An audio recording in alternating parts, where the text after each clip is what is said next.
बिस्मिल्लाहिर्रहमानिर्रहीम। अस्सलाम वालेकुम। माइक्रोसॉफ्ट एक्सेल में हमारा अगला टॉपिक है ओपनिंग एंड सेविंग फाइल्स। सबसे पहले अपने माइक्रोसॉफ्ट एक्सेल को ओपन कर लेते हैं। अब हमने ये जानना है कि हम अपने माइक्रोसॉफ्ट एक्सेल में कोई भी फाइल ओपन करनी हो तो हम कैसे उसे ओपन करवा सकते हैं। इसके लिए भी हमारे पास मुख्तलिफ तरीके हैं। सबसे पहले फाइल मेन्यू, यहाँ से हम ओपन पे क्लिक करेंगे, डायलॉग बॉक्स आ जाएगा। अब हम यहाँ से अपने डायलॉग बॉक्स में अपनी फाइल को टारगेट देकर उसको सेलेक्ट करके ओपन करवा सकते हैं। सेकेंड, हम कंट्रोल ओ शॉर्टकट से भी इसको अपनी फाइल को ओपन करवा सकते हैं।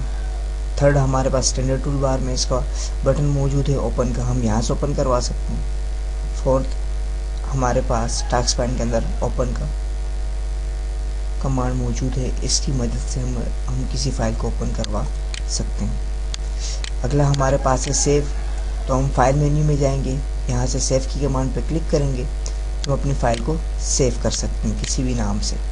यहाँ हम अपनी फाइल का नाम दे देंगे और इसको हम सेव करवा देंगे। और इसके साथ साथ हम अपने स्टैंडर्ड टूल बार में से भी इसको सेव करवा सकते हैं। इस बटन को सेलेक्ट करके हम अपनी फाइल को सेव करवा सकते हैं और शॉर्टकट कंट्रोल एस से भी हम ये वर्क परफॉर्म कर सकते हैं।